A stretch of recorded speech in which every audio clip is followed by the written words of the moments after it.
Olá, seja muito bem-vindo ao JR Business. Há 80 anos, o Senai é referência na capacitação de profissionais aqui no Brasil, com 1 milhão de matrículas por ano. O grande desafio é manter a instituição atual e também alinhada às necessidades das empresas brasileiras. JR Business de hoje tem o prazer de receber o senhor Oswaldo Larroz Maia, que é assessor da diretoria regional do Senai São Paulo. Muito obrigada pela sua participação, senhor Oswaldo. Obrigado pela oportunidade. Estamos aqui para divulgar um pouco do nosso trabalho. Trabalho super importante. E vale lembrar, claro, que o JR Business vai ao ar todas as terças-feiras a partir das 7h30 da noite nas plataformas digitais da Record TV. Seu Oswaldo, vamos começar contando um pouco da história do Senai? Sim, com prazer. Bom, como você disse, o Senai é esse jovem de 80 anos, não é? Que teve o seu nascimento durante a Segunda Guerra Mundial, em 1942, durante o segundo governo Vargas. E lá foi detectado pelos empresários brasileiros, mais especificamente os paulistas, que é onde a indústria nasceu no Brasil, a necessidade de se fomentar o desenvolvimento da indústria nascente aqui no Brasil. Lá na Europa, esse período já é o período do término da Segunda Revolução Industrial.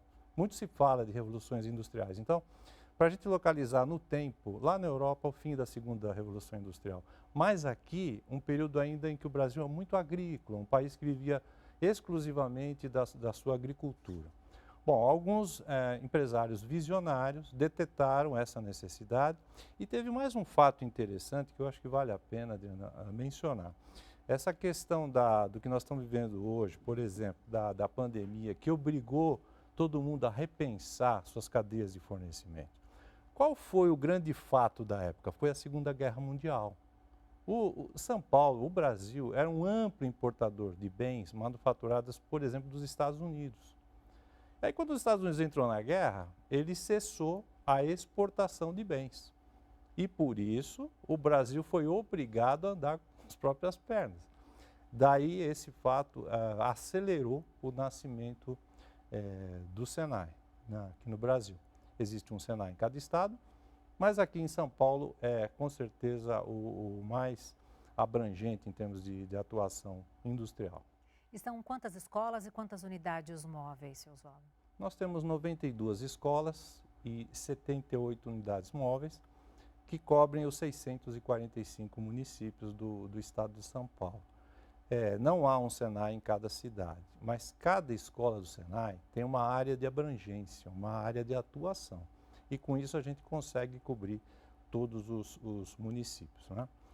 Essa questão da escola móvel é uma inovação que o Senai, vamos dizer, pensou, elaborou, inclusive é modelo para outros países também.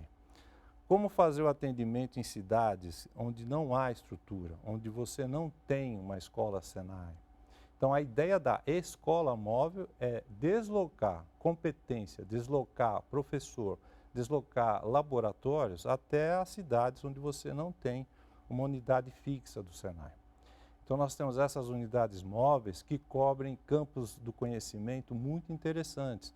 Desde mecânica diesel, a gente promove treinamentos na questão de alimentos, na questão de têxtil, na questão de eletroeletrônica, mas também em algumas áreas de fronteira. É bom que o pessoal saiba, nanotecnologia, nós temos uma escola móvel de nanotecnologia. Indústria 4.0, outra unidade. Uma indústria de conectividade, uma escola de conectividade. E também na questão de energias sustentáveis. Então você vê que os temas, eles vão ao encontro do que a gente precisa em termos de desenvolvimento. Esse, assim, en passant, é um pouco da rede Senai. E são quantos cursos oferecidos e quais os carros-chefe hoje em dia? Bom, os cursos catalogados são em torno de 2.000 títulos e os carros-chefes são, na área, ele é bem dinâmico esse movimento. No passado, muito metal-mecânica e eletroeletrônica. E agora a gente está vendo um movimento muito intenso para TI, não é? E para outras áreas de grande impacto, como biotecnologia e outros que a gente pode descrever um pouco mais à frente. Esses cursos superiores de graduação, né, na modalidade tecnológica, uma das prioridades desses cursos é manter o foco na inovação, né? Como isso é pensado, como isso é colocado em prática? Esse movimento do mercado ele é muito dinâmico. Obriga a que todos nós do Senai tenhamos uma engenharia pedagógica muito forte. O que eu quero dizer com isso? Essa questão dos projetos que são desenvolvidos nos cursos superiores, nós chamamos de projetos integradores, que são projetos onde você usa várias áreas do conhecimento numa mesma chamada disciplina antiga, como a gente conhecia. Então você tem conteúdos de mecânica, junto com conteúdo de eletrônica, junto com conteúdo de TI ou de informática. Então, esse é um movimento nos cursos superiores que nos dá esse dinamismo de poder atender o mercado nessas áreas mais complicadas. São cursos de 3 anos, não é? Aí eu também gostaria de ressaltar que tudo isso que eu estou falando é administrado e financiado pela indústria. Ou seja, foi um exercício que os empresários fizeram naquela época de organizar o setor produtivo, mas por eles mesmos. Ou seja, essa estrutura pertence à indústria e é administrada pela indústria. No começo do programa, eu comecei falando sobre esse desafio de se manter atual e também atendendo às necessidades das empresas brasileiras, o que vocês fazem, obviamente, muito bem. Gostaria que o senhor explicasse para a gente o que é o Centro de Conectividade e também o Laboratório de Cibersegurança. Pois não. Então, o fato o mundo da produção é um mundo muito dinâmico. O Senai, ele tem uma estratégia de observatório tecnológico, para que a gente olhar para o mundo e saber o que está acontecendo. Essas vertentes de estado da arte e da tecnologia são trazidas de maneira sistêmica para dentro do Senai. Existe uma metodologia para isso. Quando nós detectamos que, por exemplo, um fato disso foi o leilão do 5G no Brasil. O leilão do 5G no Brasil, quando ele começou a ser anunciado, ele já sinalizava para o setor produtivo que tudo ia mudar, em termos de conectividade, em termos de rapidez de comunicação e tudo mais. Ou seja, nós capturamos esse sentimento, no caso do Centro de Conectividade, que aliás fica aqui bem próximo, fica aqui na Vila Mariana.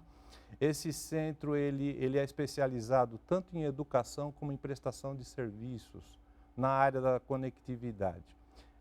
Nós temos um outro centro em São Caetano do Sul que é especializado em cibersegurança e inteligência artificial. Então, do mesmo modo, foi detectada a necessidade de desenvolver recursos humanos, o capital humano, para essas duas áreas. Não é? E logo, logo vão ter mais novidades aí que vem vindo. Agora, sempre pensando em qualificação profissional e em prestação de serviços para a indústria. É um lado que muitas pessoas não conhecem. O Senai tem muitos institutos e núcleos de tecnologia para prestar serviços. Agora, seu Oswaldo, a importância da robótica, por exemplo, já está bastante difundida. Hoje em dia a gente encontra a robótica, inclusive nas escolas, crianças aprendendo robótica. O que muita gente não sabe é que o Senai foi pioneiro no ensino de robótica, inclusive ganhou em vários prêmios internacionais. Gostaria que o senhor falasse um pouquinho sobre isso, sobre a procura também por esse curso. Claro. Bom, aí o nosso co-irmão SESI, o SESI e o Senai pertencem ao mesmo sistema. Nós temos lá uma ampla estrutura de robótica, mas lá no SESI eles usam a robótica como ferramenta de desenvolvimento de raciocínio e de trabalho em equipe. Esse é o lado do SESI. O lado do Senai é pegar a tecnologia robótica industrial, ou seja, tudo que for ligado à manipulação robótica, o Senai tem que atender. E aí a gente tem um amplo espaço. Nós temos aí países que têm na faixa de 160 robôs por 10 mil funcionários. O Brasil tem 9 robôs por 10 mil funcionários. Ou seja, existe uma necessidade imensa de preparar a mão de obra para todas essas vertentes. Os robôs de última geração são colaborativos, eles podem estar aqui do nosso lado, eles têm pele, eles sentem, ou seja, eles sentem temperatura, sentem presença humana. Daqui para frente, todas as tarefas, já está assim há um bom tempo, todas as tarefas repetitivas vão ser repassadas realmente para que os robôs possam fazer e os humanos se concentrem naquilo que tem valor agregado mesmo, no processo, na inteligência da coisa. A questão da manipulação vai ficar para as máquinas até por uma questão de risco, não é? Então, essa é um pouco da robótica. E é uma coisa que poucas décadas atrás as pessoas imaginavam que demoraria assim muitos e muitos anos, né, seu Oswaldo? Nós estamos vivendo aí a era da singularidade, não é? Então, essa curva exponencial, ela está acelerando. E talvez a gente estranhe isso nos dias atuais, mas tudo isso era de se prever. Esses adventos de inteligência artificial com esses produtos que estão chegando agora, com esses novos bots aí, antes de ser uma ameaça, tudo isso foi previsto. Então, no advento da quarta revolução industrial, o pessoal falou, a inteligência artificial vai ser uma das tecnologias habilitadoras. Quando a gente começou a falar disso, eram 4 anos atrás, não é? Hoje, a transformação que isso vai trazer para a sociedade não dá para ser mensurado. Isso vai ter impacto profundo no jeito como a gente vive, no jeito como a gente produz, no jeito como a gente pensa. Agora, você falou agora há pouco sobre a sustentabilidade, né? Que a sustentabilidade ela tem aparecido com destaque aí entre os cursos de capacitação, com competências em biotecnologia e também energia renovável, tô certa? Sim, verdade. Gostaria que você falasse um pouquinho mais sobre esses cursos e também sobre a procura por eles. Sim. Bom, a biotecnologia é uma nova fronteira. Ela vai estar no nosso dia a dia na questão, por exemplo, dos fármacos desenvolvidos por biotecnologia. Você vê a quantidade enorme de comerciais na TV que já fazem menção a coisas, especialmente para produtos de beleza. Então, a questão da estética, da cosmética, está sendo muito impactada. Uma outra área que está sendo muito impactada é alimentos. Então, a biotecnologia é usada para se produzir, fazer engenharia de alimentos novos, né? O Senai ele está sempre em contato com as empresas para entender aí as necessidades delas e aí acabar desenvolvendo cursos, enfim, então é uma ligação muito direta, né, seu Oswaldo, pelo que o senhor explicou para a gente. Como é que funciona isso? Como é que vocês detectam a necessidade da empresa? São reuniões semestrais que acontecem? Como é que vocês estão sempre atualizados e tão próximos a eles? Essa é uma boa questão, porque o pessoal normalmente não entende como que isso se processa. Primeiro entender onde a gente está, que ambiente o Senai habita, né? Eu vou falar, do que se alimenta esse ser? Ele está num ecossistema que é a Fiesp. Ou seja, qual é o melhor lugar para você entender as dores da indústria se não é num ambiente desse? Onde você tem todos os sindicatos patronais, associações de eletricidade e tudo mais, e de outras áreas de mecânica também. Ou seja, nós montamos comitês junto com o pessoal da indústria. Esses comitês, para, por exemplo, fazer a definição de um curso, nós pegamos o pessoal, ficamos uma semana isolados com eles, com os especialistas daquele cluster industrial, e de lá saem definições de competências necessárias para esses profissionais. O desenho pedagógico, ele respeita essa interação com a indústria no dia a dia. No cotidiano, nós conversamos com o dono da empresa, mas também conversamos com o pessoal do chão de fábrica. E detectamos essas necessidades, mas mais que isso, o Senai é trabalho orientado à demanda. O Senai não faz geração espontânea de cursos, ele trabalha respondendo a estímulos da indústria. Então, quando um grupo industrial chega lá, fala, Senai, está acontecendo esse movimento aqui, por exemplo, de cibersegurança, o que é que vocês podem fazer para me ajudar?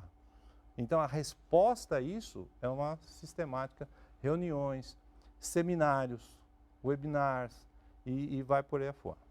Isso significa, então, que a pessoa que chega para cursar uma das modalidades que vocês oferecem e se dedica, pode ficar tranquila que vai no mercado de trabalho completamente preparado para aquilo, né? Essa é uma equação que a gente tem alguns fatores, né? O Senai é um facilitador. Mas a pessoa, o ser humano, tem que dar a sua contribuição também. Tem que se dedicar, né? Tem que se dedicar, ter um interesse. Os cursos exigem dedicação forte das pessoas. E é isso vamos dizer, que está estabelecido nos perfis e é isso que a gente entrega para a sociedade industrial. Seu Oswaldo, o Senai tem ajudado as empresas a evoluir aí para o modelo 4.0. Inclusive, vocês têm um laboratório específico para isso em São Caetano do Sul, na Grande São Paulo. Gostaria que o senhor explicasse um pouquinho as atividades que são oferecidas lá, como é o espaço. Sim. Bom, seguindo aquela linha do Observatório de Tecnologia que nós temos, detectamos em Hannover, na Alemanha, na Feira de Hannover, em 2011, que a Europa estava caminhando, especialmente a Alemanha, para esse modelo da indústria 4.0. Então, nós trouxemos essa experiência para o Brasil e fizemos um laboratório aberto. O que significa isso? Existem lá mais de 20 empresas trabalhando junto conosco no desenvolvimento das chamadas tecnologias habilitadoras da indústria 4.0. Então, nós temos o famoso IoT, a questão da robótica que você mencionou, a questão da inteligência artificial, uma série de outras tecnologias habilitadoras. Esse laboratório, que fica também numa outra escola em São Caetano, recebe por semana a visita de muitos grupos, tanto de universidades como de empresas interessadas em entender esse conceito da fabricação customizada. Porque o que difere a indústria 4.0 da indústria seriada normal é que você tem o lote customizado 1, que é a sua preferência do carro, a sua preferência da bicicleta.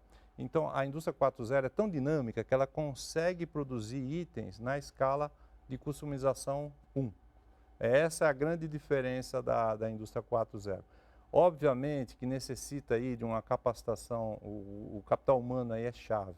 A gente sempre diz que tecnologia é bom, mas tecnologia é meio, ela não é fim.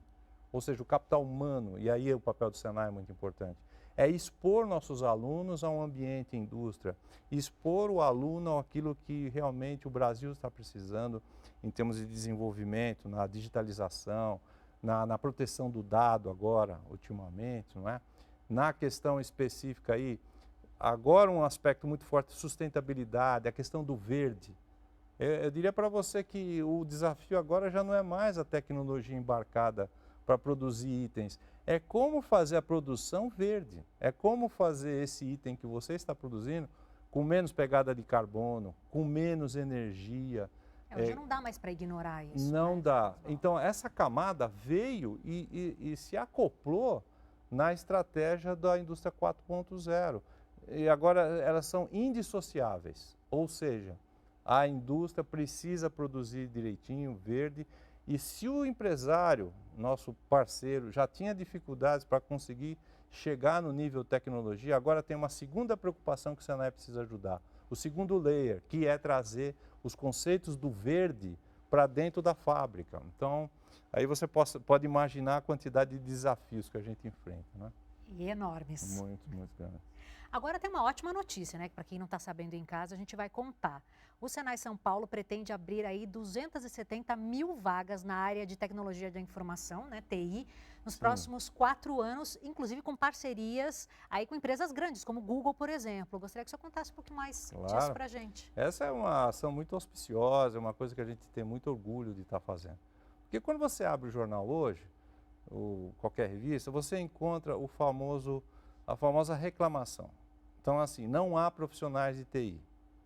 Onde estão os profissionais de TI? Então, antes de ficar só no discurso, a Federação e o Senai partiram para a prática. Nós vamos convidar as Big Techs, e a Google é uma delas, nós temos a Amazon conosco também, a Microsoft, a Cisco. Então, são parceiros de peso mundiais. Falou, gente, vamos sentar agora aqui, vamos estabelecer uma estratégia. O Brasil precisa de profissionais nessa linha? São 400 mil previstos em mais 2 anos. E qual é o perfil desses profissionais? Eles são developers, eles são front-end, back-end e mobile. Esses são a nuvem também. Esses são os perfis que nós convidamos essas empresas a trabalhar conosco. Então, nós vamos certificar internamente professores do Senai, da ordem de 500 experts Senai, e vamos fazer uma grande onda de multiplicação e de certificação. Esse programa, Adriano, não é um programa simplesmente para ser ofertado à sociedade. Ele tem responsabilidade, porque o aluno que participar desse programa, ele sai com um certificado de ordem mundial. Por exemplo, de uma Amazon, por exemplo, de uma Google. Então, a empregabilidade desse aluno eleva muito. Eu queria falar um pouquinho sobre essa relação entre capacitação e emprego. Qual é o índice de empregabilidade que vocês têm, né, com os alunos no Senai? A nossa empregabilidade nos cursos técnicos, que é um dos grandes carros-chefes, aliás, mencionando também, essas programações são gratuitas. Eu queria dizer isso também. Então, assim, nós assumimos a responsabilidade do custo homem-hora desse programa de 200 mil certificações e também do curso de aprendizagem industrial, que por lei já é gratuito, e o curso técnico de nível médio. Essas programações são completamente gratuitas, né? Então a gente trabalha sempre nesse sentido de entregar para a sociedade um valor mais agregado, né? E o Senai tem controle sobre essa questão da empregabilidade? A nossa empregabilidade no curso técnico é de 74%, Nossa, após um ano de formação. E agora, com essa questão aí o desemprego ele está grande, mas o desemprego na área de tecnologia, ele não responde a essa regra, porque as empresas precisam desses profissionais. Então, nós estamos trabalhando com uma ordem de 70%. Aluno sai, alguns são buscados antes de terminar o curso. As empresas vão até as escolas do Senai, colocam um anúncio, a gente tem todo um tratamento para essa colocação dos alunos no setor produtivo, né? Eles têm um acompanhamento. E o Senai não faz só a entrega do produto chamado, vamos dizer, aluno, a competência do aluno para o mercado. Ele afere também a qualidade. Existe um programa como se fosse qualidade assegurada, da competência do aluno. Por exemplo, você depois de 2 anos, você continua trabalhando naquele setor? Por que você mudou de carreira? O que te levou a fazer isso? A gente quer saber aonde está o aluno Senai, e é um sistema grande que é especializado nessa linha.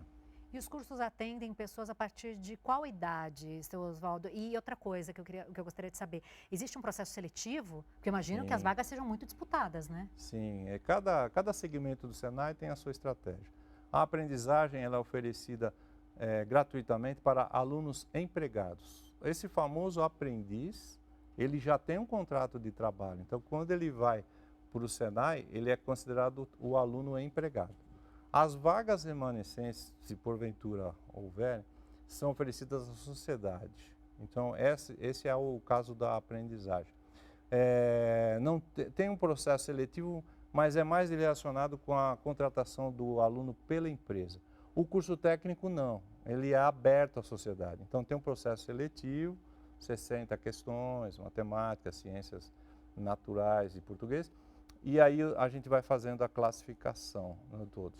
Os outros cursos, no curso superior, aí já é diferente, tem uma entrevista e a gente afere a competência, o perfil do aluno para poder participar.